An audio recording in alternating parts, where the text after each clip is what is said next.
In this section, we're going to look at the relationship between our two variables, x and y, usually they'll be called. And here we have a perfect example. If you are studying for an exam, you know very well that if you study more, you'll get a better grade. If you study less, you'll get a lower grade. And so that is the type of relationship we're looking for, what they call correlation. A correlation is some sort of a relationship between variables.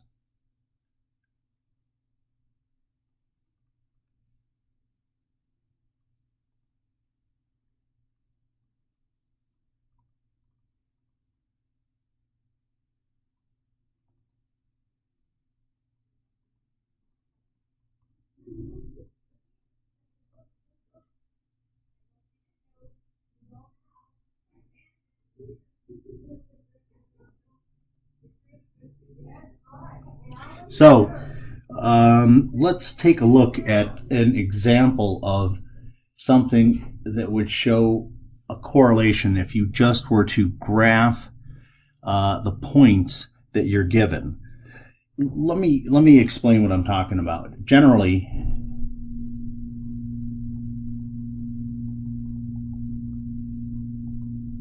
we express points on a scatter graph or scatter plot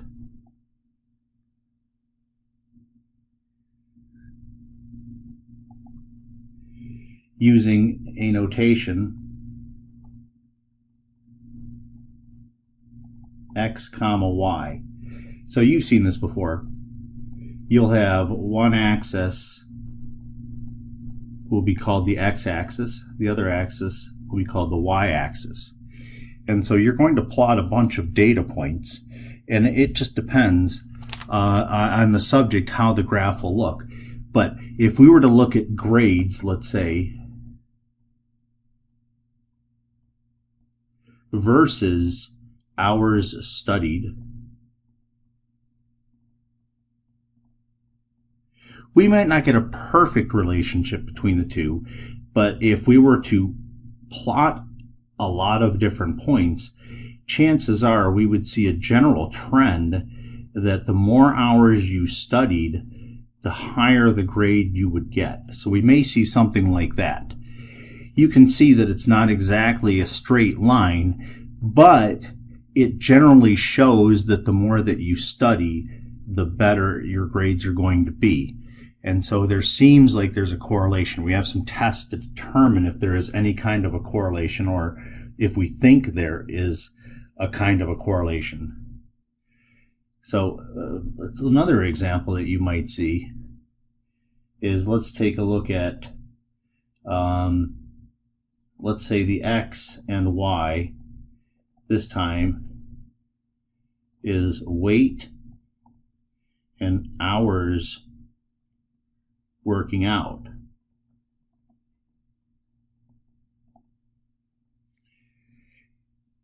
Now, for a thing like this, if you wanted everybody to start the same, you would choose a bunch of people whose weight was very much the same to start with, and then see how their weight loss goes. So generally, you might see something like this. And it's the same kind of a relationship almost as with the grade one. Of course, you always could have people, like you could always have outliers like that. But generally, as you work out more, your weight will decrease. Unless, of course, this is for people who are trying to lose weight. This isn't for people that are trying to gain mass or anything like that. Let's call the x-axis the workout hours. So you can see there's fairly some sort of a connection, or maybe a connection between the two of them. And then sometimes, if you have two variables that seem like they have absolutely no relationship whatsoever, you may see dots all over the place. So this doesn't have any kind of a general trend line or anything.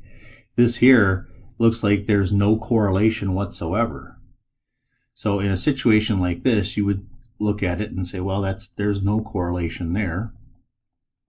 If I come back to my other graphs, I might call this one a negative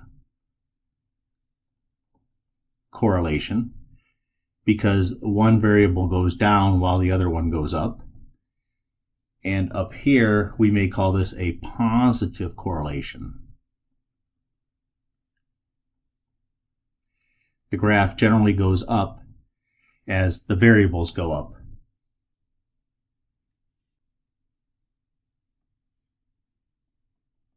The next topic, before we get into this in more detail, is to take a look at these things, what they call scatter plots. And all this is a graph of the data points x comma y. Okay, here we have an example of the height in inches of 8 high school girls and their scores on an IQ test. I wouldn't think that these would have much relationship, but let's take a look at a graph, and I'm just going to draw sort of a sketch of this. You can do much more detail on your own, but if you look, when we set up the x and y axes, I need to label. So if you look at my axes, they have a minimum of 59 and a maximum of, no, actually a minimum of 57 and a maximum in the 60s. It looks like 67. And with the y's, it looks like my lowest is a 96 and my highest is a 128. So the way they draw these, you should probably understand how their graphs are working. So let me draw this in a little better way, because we're not going to start. What they do is this.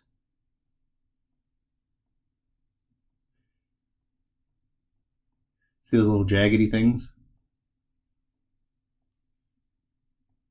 I guess that means we folded up the x and y axes a little bit to allow for more room. So what I might do when I'm graphing these is I might start and go at a low of 50 and then go by fives. 55, 60, and then 65. And let me just make sure I've taken, and then I need to handle 67, so let me get a 70. And for the y's, I'm going to start my lowest somewhere around 96. I don't know if I can go by fives, maybe by tens.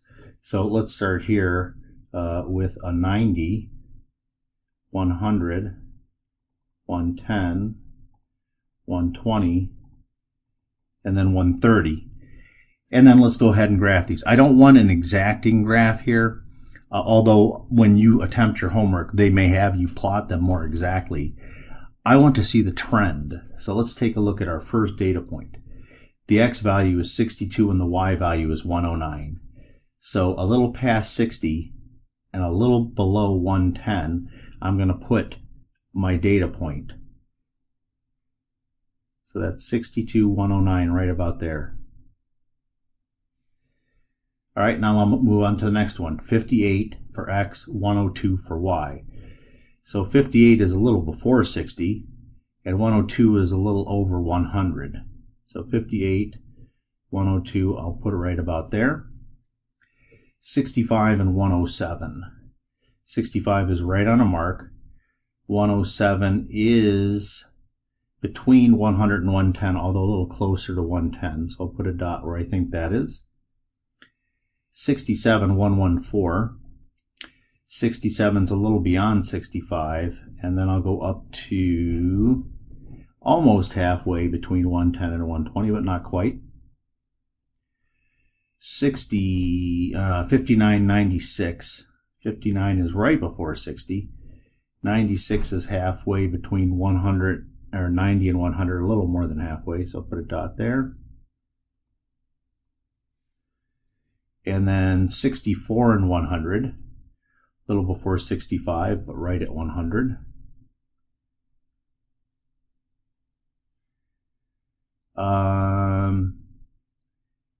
And then we have, I think I made a mistake here.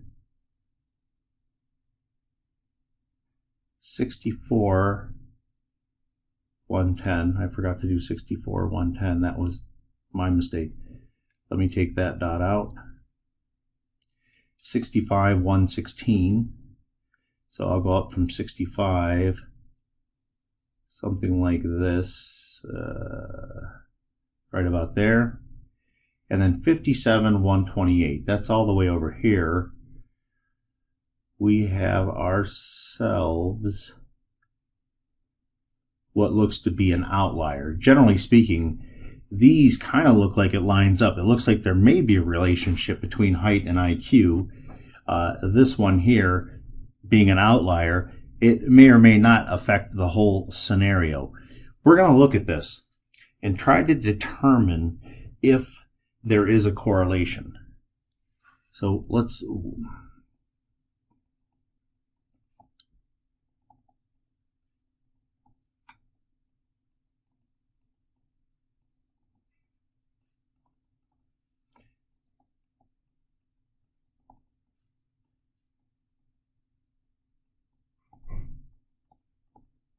I should be careful on this, a linear correlation. There are other types of correlations like curves and things like that.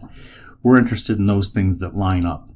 So we want to determine if there's a linear correlation here. That one that's off may or may not throw our whole thing off. We don't know. So how do we go about finding that? We need to calculate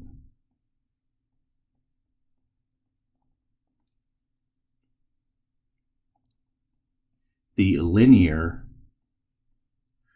correlation coefficient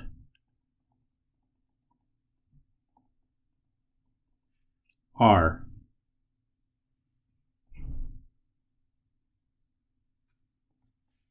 The formula for R looks absolutely terrible, so let me write it all out.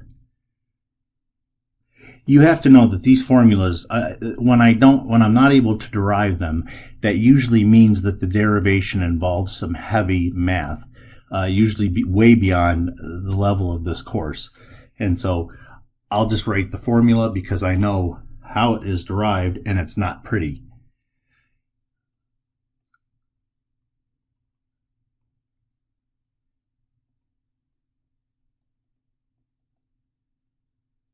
Of course, you know those sigmas, those are sums.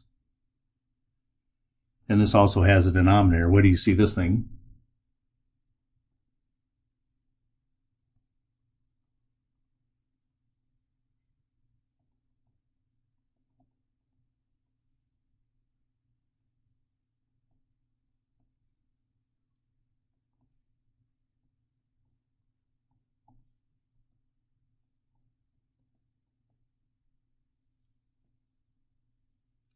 And so the x and y's are all from our data. The n is simply the number of data points. And then we have to fill out all that information and then plug it into this formula. So the way we can do it is first start off a table with x and y, and let's write all those things down. So my x values, let me give myself some space on this. I have 62, 58, 65, 67, 59, 64, 65, and 57. The corresponding y values went like this: 109, 102, 107, 114, 96, 110, 116, 128. That was the outlier. Now, take and multiply those x and y values together. So do x times y. I'll write down what you get for that. 6758, 5916, 6955, 7638, 5664, 7040, 7540, 7296. We have two more columns. Then take each of the x values and square it. So for this, I get 3844, 3364, 4225, 4489, 3481, 4096, 4225, 3249. Do the same for the y's. Square each of the y's and put them into this column. So I get 11,881, 10,404, 11,449, 12,996, 9,216, 12,100, 13,456,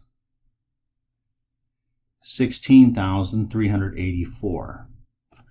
Now, what you want to do is add these columns all up.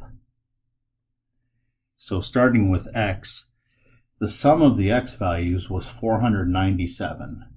So that was the sum of the x values there. The sum of the y values is 882.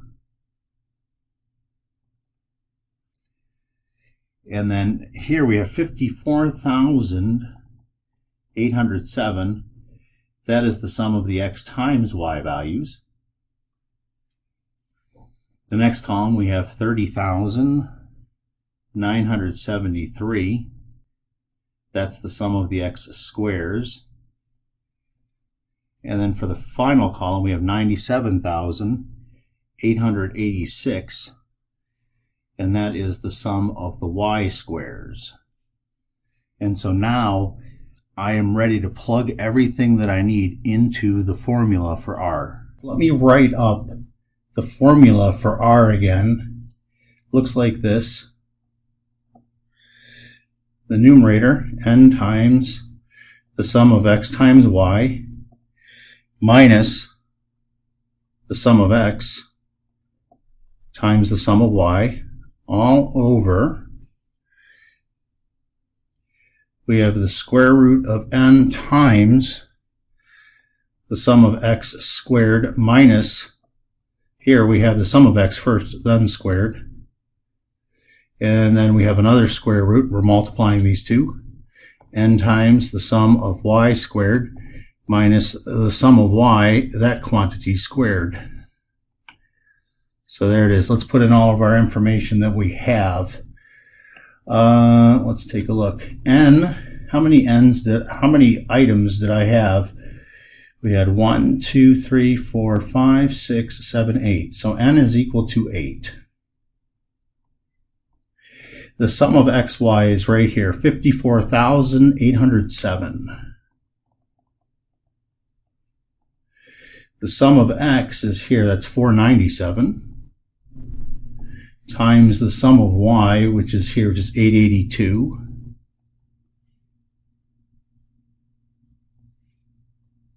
And then we need n again, that's 8, times, let me get rid of that. The sum of x squared, which is this guy right here, is 30,973.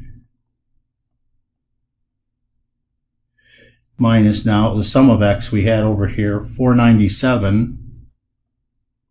And we're going to square it. And to that we're going to multiply another square root, 8 times the sum of y squareds. That's 97,886. Now, and the sum of y, where did you go? Right there, 882, and we're going to square it. Now, what you could do here is allow your calculator to do all of the work for you. That's what I'm going to attempt to do, to show you how I can do that. So let me move it a little bit out of the way so I can see what all we need to put in there. In the numerator, I'm going to put parentheses around everything. And then I'm going to put the 8 times the 54,807 minus, your calculator uses the wrong thing for minus, so I have to be careful there. To delete it, you have to do this. And then we put the 497 times 882. Don't forget to finish the numerator with a parenthesis. Now, since I have the product of two square roots in the denominator, I'm going to put parentheses around the whole thing. So let me first start the first square root, and let me put in my numbers. I'll have 8 times 30973, and then I have minus 497 squared. And then let me end that square root. Let me put a multiplication sign and begin a new square root. And then do the same thing for the y. So let me move to this side now. So here I'm going to have 8 times 97886 minus 882 squared. Now let me get out of that square root. Now, if you remember, I started the denominator with a parenthesis. So let me end the denominator with a parenthesis. And that should be fine. Let me hit enter and see what we get for my number. I get to 3 decimal places, I get 0.051. So there's our R value. When R is close to 1,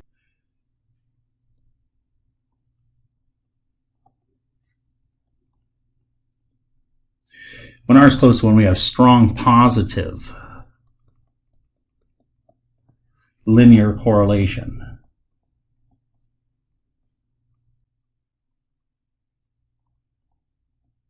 In a situation like that, you'll see the dots pretty much line up, but in an increasing fashion. When R is close to -1, we have strong negative linear correlation.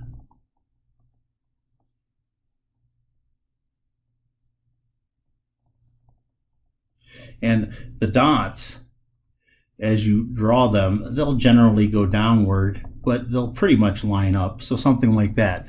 And then, of course, when R is close to 0, we have no correlation.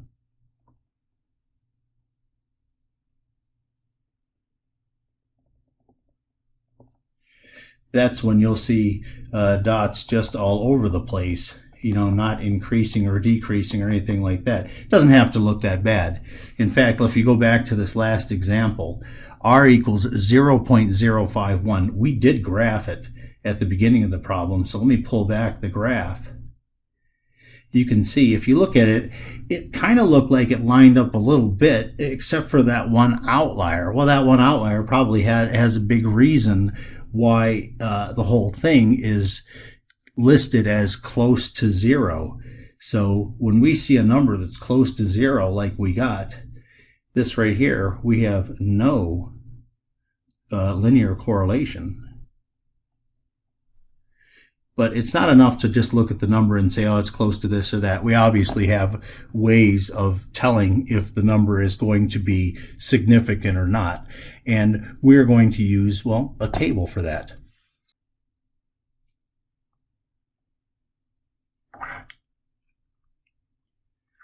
The sample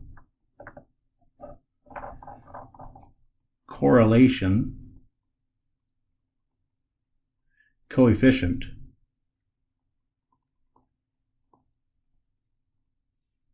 R is used to approximate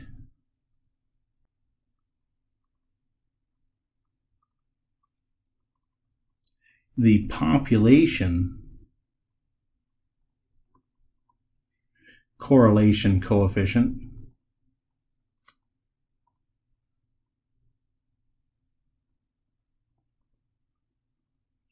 the population one is referred to as rho. That symbol there is the Greek letter rho. Now, in the last example,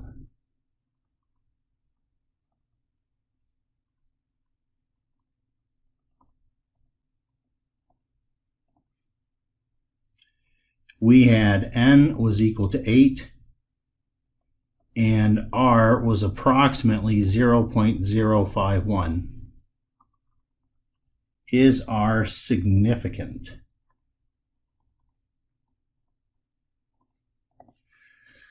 Well, in our situation here then, since r is close to 0, it's probably not going to be significant. But there's a table for this. What we want is to use the Pearson correlation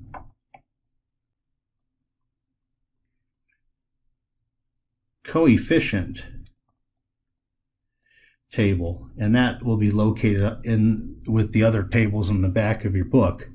All right, to use this table, we need to know how many numbers we have to deal with. So n was equal to 8. And then now we use the table. Let me pull it up and look at n equals 8. Look at these things here, the 8, and I've got an alpha equals 0.05, and then I've got an alpha equals 0.01, and then I've got some numbers for those. So let me copy that portion of the table so that you can see what we're dealing with. Here's what the deal is. If we had an alpha of 0.05, this is like our cutoff score. If you want, at alpha equals 0.05, we have an R sub 0 of 0.707. At alpha equals 0.01, notice the R naught is a little bit different because we're going to be, this is stricter, so we're going to need a better number for R. So these are our cutoff values. And you notice that as alpha gets smaller, this number gets closer to 1. So the more certainty we need to have, the closer R needs to be to 1. So what we might say is this. If alpha were to be greater than 0.707, then, I don't want to say alpha actually, if R is greater than 0.707, then it is significant.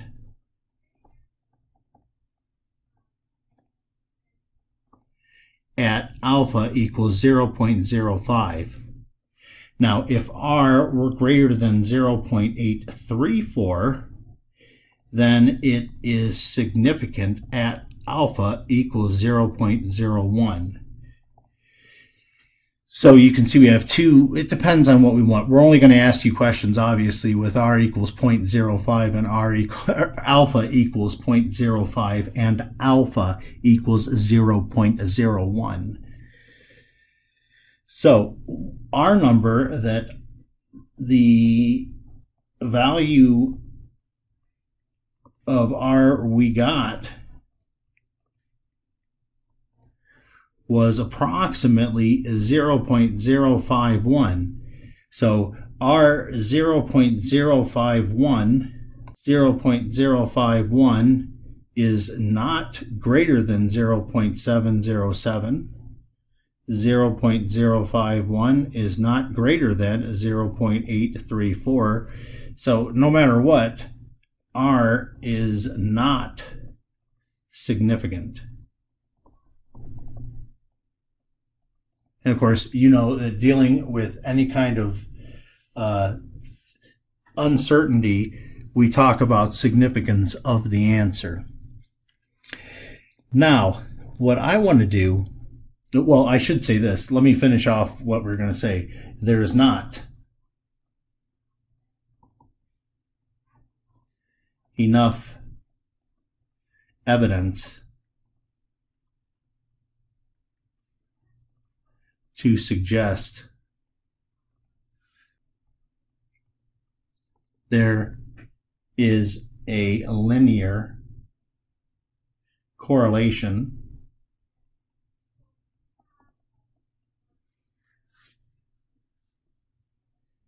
between the height of girls and their IQs. Now, that was an extraordinarily lengthy and time-consuming example. What I want to do next is show you how to redo the whole thing, but let your calculator do all the work for you. So with that in mind, let's redo the last example, but with the calculator. Of course, we used the calculator last time, but this time I'm going to use the calculator to do everything. All right, let's go ahead and try to enter the data into the calculator. Let me click on Stat, and I will click on Edit. Now, if you need to, clear out L1 and L2 because we're going to need both of them. Let me go ahead and enter the data into L1. I'll just hit each number like 62, and then I'll hit my Enter key. On your calculator, it's pretty evident what you need to do. So I'll just put in the data, and you try to follow along on your calculator. That wouldn't be a bad idea to get the same numbers that I get while I'm getting them. Now let me look through, make sure that my last data was data point number 8, which is good. Everything looks good there, but I'll check 62, 58, 65, 67, 59, 64, 65, and 57. And then for the Y values, I'll go ahead and put those and do the same kind of process. You've got to watch. There's a number of things about this calculator that are a pain. For instance, when I try to type in 114, watch this. It worked that time, but many times if you type the ones real quick, it won't work. And there, see, I try to do 110 by hitting 1 really quick. This calculator just is not made, it's not very friendly to humans. Enter, there. Now, I want to calculate the R value. So what you do is you go to Stat and go to Calc, and I want number 4 for the linear regression line. We'll be doing that later, but this is definitely related to the linear regression line. So I hit 4 and just enter your way through. And that's awesome. It tells me what A and B are, but it doesn't tell me what R is. Perhaps the single most important component of the linear regression line is whether it's even accurate. And the people at Texas Instruments have not done something smart. In fact, they've done something very stupid. They have turned it off. So if you go press second and then press the 0 button, this is the stupidity of Texas Instruments. Hit D. So if you try to go down here to try to figure it out on your own, you will not. Go to Diagnostics On. Yes, that's right. Diagnostics On. Hit Enter. And again. And now you've turned it on. That thing is what will make it work. Now I'll go back to Stat. I will go to Calc, and then I will choose number 4 again and enter my way through it. And there you go. You can see that R is approximately 0.051. All right, so let's review how we got this to work. Let me grab the calculator again, turn it on, and show you the first thing that you're going to need to do if you want to find this R value. The first thing you need to do is click second and then 0, because you want to get to the catalog. then you can scroll down. I'm going to press the letter D and then scroll down until you get to diagnostics. There it is. Diagnostic on, enter your way there, and then enter again, and it's done. This will list the R values so that when you get those, you remember we want to go to Stat, Calc, and then choose number 4, and then enter your way out of this. And it'll give you all the information that we had. So you can see it gives you more information than we need right now, but we will use those later on. All right, here we have another example. This is how the speed of sound varies with altitude or height. And so they give you the altitudes, and then they give you the speed of sound as measured from those different altitudes. And so let's go ahead and use our calculator to put all this data in first of all. So let me pop into the calculator. We're going to be editing our lists 1 and 2. So if you go to edit here, then if you're in that spot, you can hit the delete key and you can delete your way through these things. So that's one way to do it on the spot. You can arrow over and delete all those other numbers. Now let's go ahead and put in the X values and just hit enter between each of them. So we had a 0. That would of course be the speed of sound as we know it on land. 5, 10, 15, 20, 25, 30, 35, 40, 45, 50. And now you can arrow your way over to the top of the second list, and I'll put in those numbers. 1116.3, 1096.9, 1077.3, 1057.2, 1036.8, 1015.8, 994.5, 969, 967.7, same number again, 967.7, and then finally, well, we have 967.7. So I've got all my data. Now let's go ahead and calculate our R value. So remember how we go and do that. We go to Stat, Calc, so arrow over to Calc, and then you want number 4 for the medium, what do they call it? LinReg, that's the thing you're looking for. So enter that. You can enter your way through this. We haven't done anything different. And there we have R is approximately negative 0.972.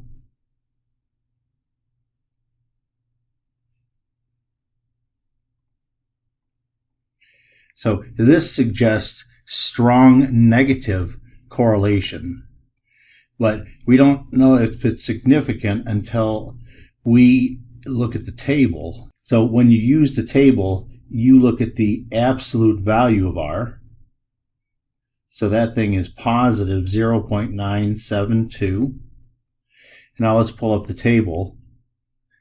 This is the Pearson correlation coefficient table. Okay, now what was our n? We need to know the n before we go any further. 1, 2, 3, 4, 5, 6, 7, 8, 9, 10, 11. So n is equal to 11. Now let me go back to that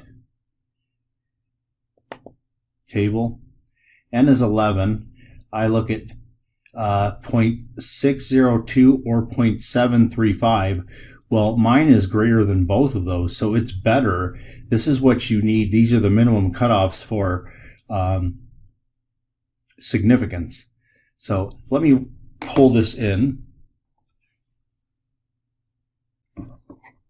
Here, this was n was equal to that. This was when alpha was equal to 0.05, and this is when alpha was equal to 0.01. So it's significant at any of them. So at alpha equals 0.05, if you want to call it r sub 0, equals 0.602. So since r is greater than that, the result is significant. That means the speed of sound does go down as the elevation increases.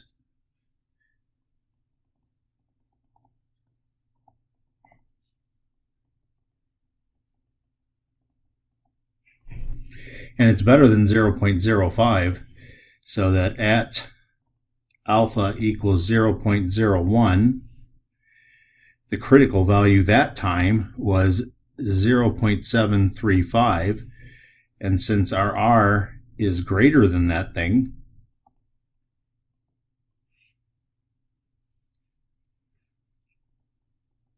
the result is significant.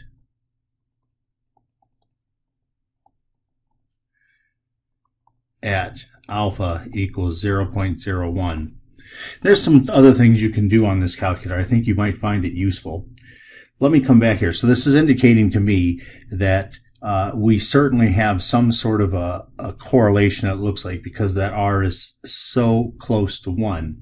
Come back here for a second. What I would like to do is graph this thing. If you go up to second and click where it says y equals, that gives you the stat plot. Now what I'm going to do, if you enter your way into it, it'll let you turn it on by entering right on top of the on. So that's what I want. Another thing you need to do is to clear out any other graphs, because it will graph them. So if you press your y equals button, I can see that I have nothing in there, but if you have anything in there, clear them all out. And then when we set up the window, let me grab, oh, there. The x's went from 0 to 50. So what I'm going to do is go from, like, well, I think negative 10 was good. And then I'm going to go to 60. So that covers my x values. Now my y values had a low of 994 and a high of 116, I believe. So let me make sure I have all of those in there. So I will put a low of, say, 950 and a high of 1200. And then you can just hit the graph. And you can see that it's lined up. Let me go ahead and grab that picture. And here you can see it's relatively lined up in this region until it hits the end, and then it flattens out.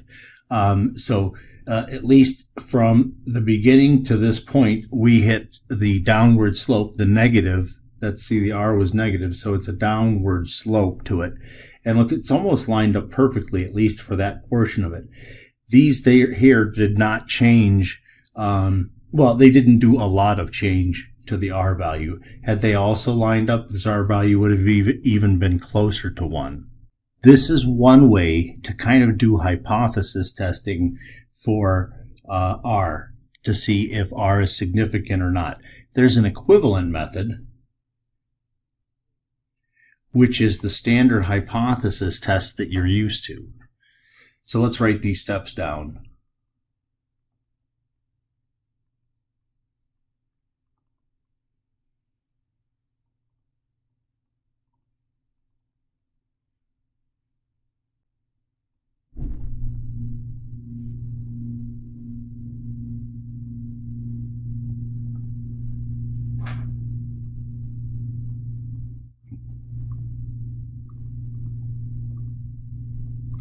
Now, when we will use R many times as an estimate for rho. Rho is the population correlation coefficient, if there is such a thing. So our R's that we use are used to estimate rho. So R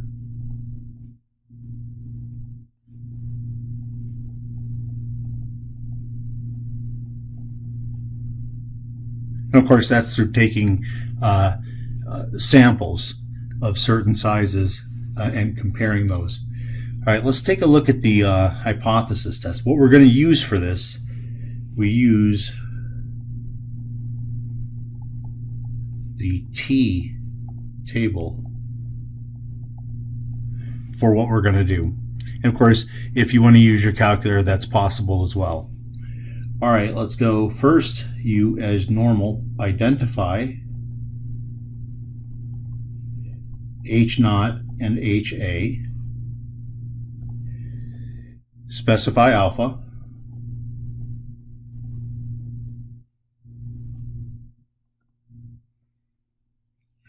The degrees of freedom now will be n minus 2. That's because we have two variables.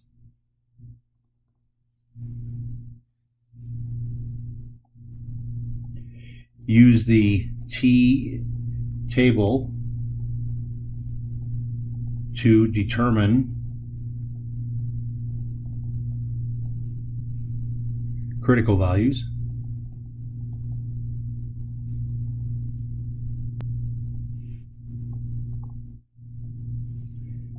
Then the test statistic looks like the following.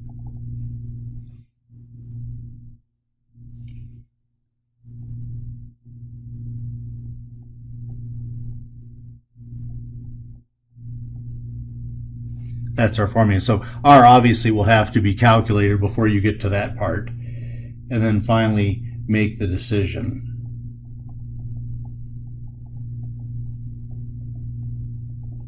So remember, this process is complementary to the other process. You can use the Pearson table for these problems, or you can do this. So I wanted to make sure that I covered both of them. Now, some of the things that I talked about, but I'm going to write down, when R is roughly or close to 1, they're going to line up in an increasing fashion. When R is close to -1, they're going to line up but in a decreasing fashion. When R equals 0 or anything around 0, it's a pattern that doesn't have any kind of correlation that we can specify. Another thing you ought to know is no matter what, R is between -1 and 1, no matter what. If you ever get an R that is bigger than 1 or less than -1, you know something has gone wrong. Now, what are the assumptions we're going to be making?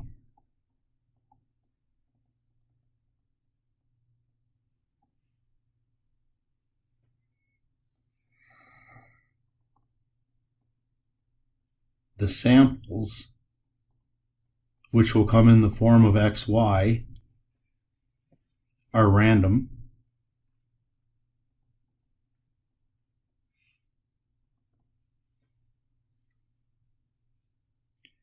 X and Y have a bivariate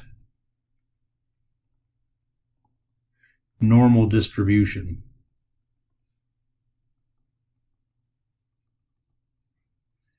This just means that each of the variables is normally distributed. We don't have to know what this thing is. Just know that for right now, we're going to be making these two assumptions so that all the problems will follow. So no matter what, if I say nothing in any of the problems, I am making these two assumptions going forward. Let me do an example to illustrate the process again. So it's going to be the hypothesis test, just like you're used to doing. That's what I'm going to do. So I'll grab some more examples out of a textbook that I'm using. All right, here we have a problem. We're comparing wet surfaces and how long it takes to break depending on Where is X? The weight of the cars. So as usual, let's go ahead and put this data into the calculator first, and so we can get our R value. So I'm going to turn this on. Let me go into my stat, edit. And remember, once you're inside of here, you can start just hitting the delete button to wipe these things out. Do the same for the other one, wipe out those things. And now let me go ahead and put in my numbers.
Make note that we have an n equals 8, so that'll be useful for what we do later on. Now, we don't have to calculate R here. We can let the calculator take care of it. If you remember, that goes into stats, calc, and then choose number 4 for the linear regression, and then enter your way through it, and you'll get your R from it. Here, I see an R of 0.955. We'll need that in the problem. Now let's actually set up the problem here. Let's get our H naught and our HA. All right, is there enough evidence to conclude that there is a significant linear correlation between vehicle weight and variability in braking distance? So is significant, is important. So we would want to say in a situation like that, that if there is a significant linear correlation, it could be positive or negative. We don't know. By looking at the data, you would suggest that it's going to be positive, but just from the outset, we don't know. So we put in H naught, we put 0.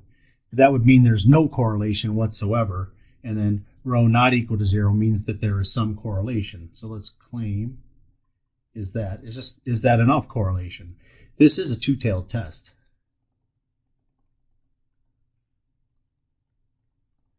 So if you're looking at what was our alpha was equal to 0.05, in the t-test, it's going to set it up like this.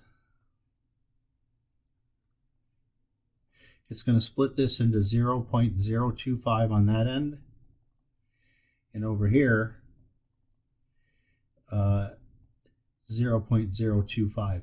Now you can use your calculator to get this value. Remember, you want T naught, so you don't want CDF. You want the inverse T. Let's pop over to here. The way we can do it, second bars, distributions is what I want. All right, I'm going to choose number 4 for inverse T. And then the area, I'm going to work this left one first. And actually, if you remember, this is symmetric. So once I get this left one, it will be the negative of the right one.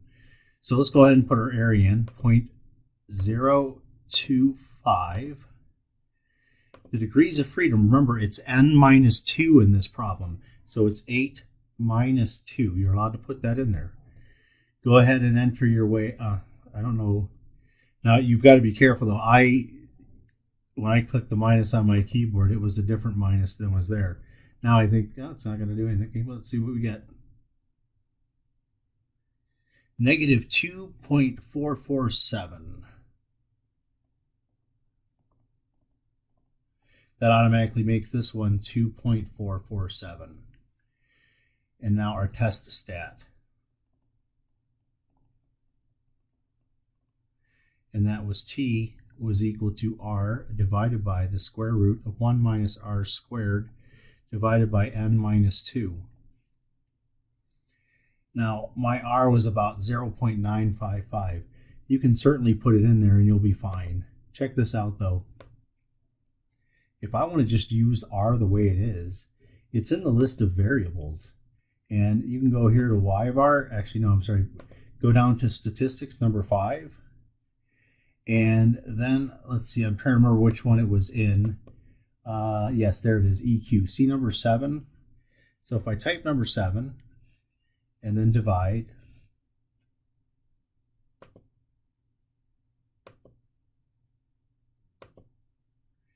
then I'm going to do my square root.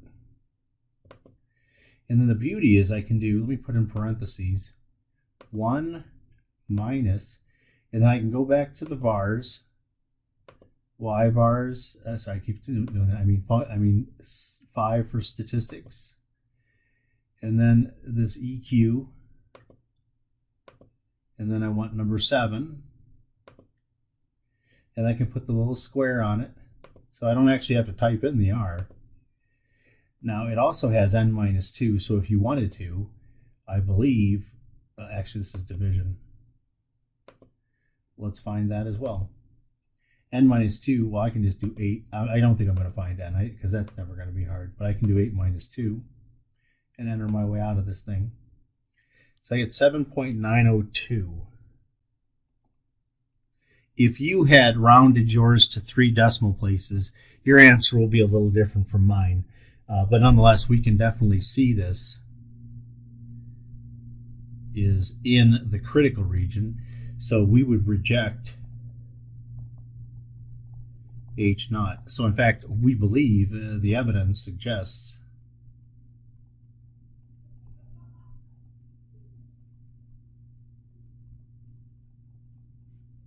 a positive linear correlation exists.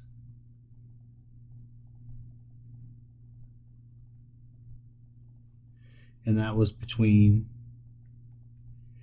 car weight and stopping distance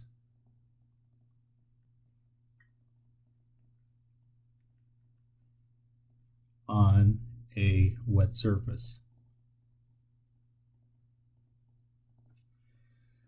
So these are a little bit, the answer is a bit strange. When you reject something here, it's actually a good thing in this particular case. Let me do one more example.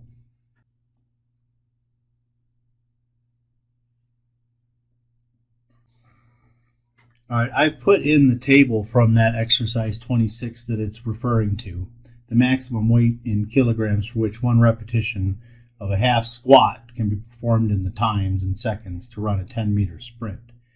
So it looks as though the maximum weight that they can be lifting, is it related to the time in which they run a 10-meter sprint? At alpha equals 0.01, is there enough evidence to conclude this? So the first thing we want to do in any of these problems is to get R. And for that, we simply use the calculator. Now here there are 12 data values actually. So if you have more data values than you had before, then you can go stat and just go directly to edit, and you can simply overwrite them, which is what I will do.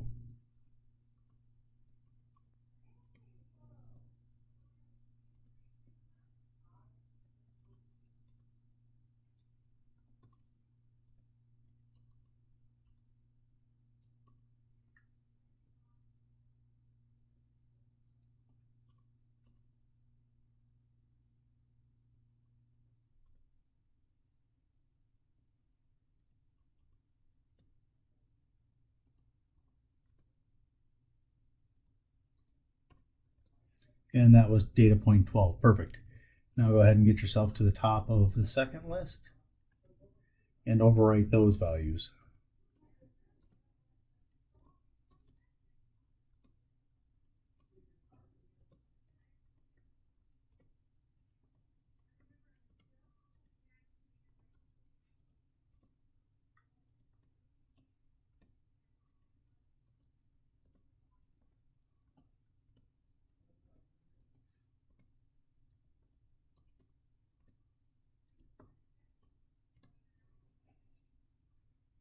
All right, and then to figure out what R is, go to Stat, Calc, choose number 4, and then enter your way out of this thing, and you'll get the R from that.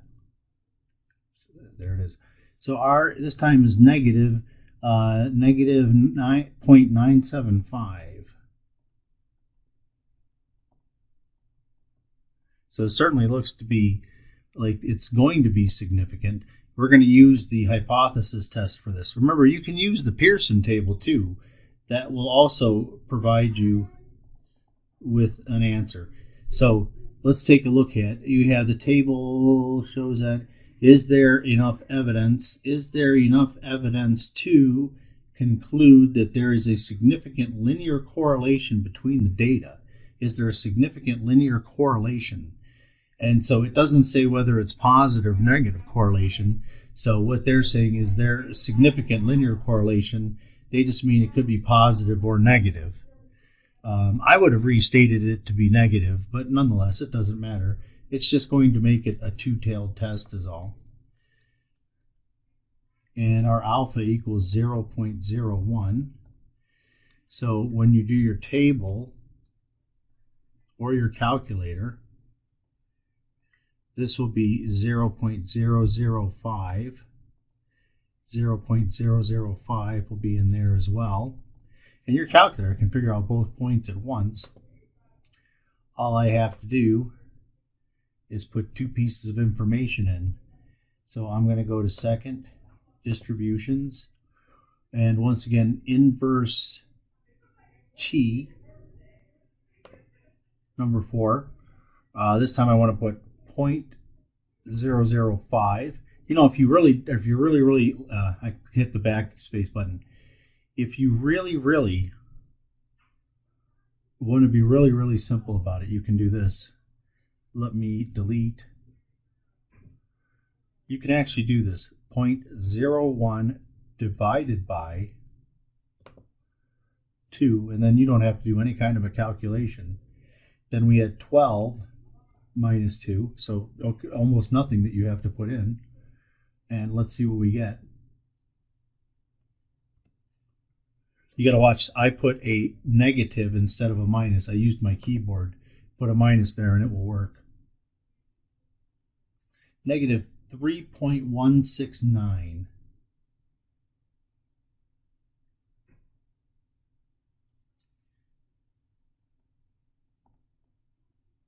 That means this one over here is 3.169. Then our test stat is t equals r divided by the square root of 1 minus r squared divided by n minus 2. So when you plug those numbers in, I'm going to let my calculator do all of the work for me. I'm going to do absolutely none. So I'm going to go to my variables. This time I know it's in stats. Go over to EQ, and I will choose number 7. Divide. Let me start a square root. Now inside the square root, let me put my 1 minus, and once again I'll grab my r again.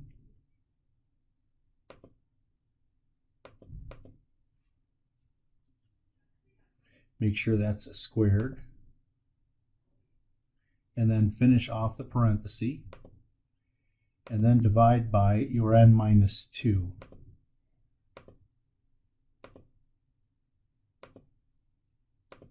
And you don't actually have to leave the square root. It works even if you don't do that. I get negative 13.760.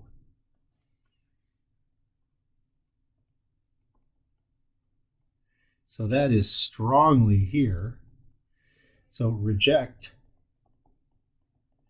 H naught. So there is evidence to suggest a strong negative linear correlation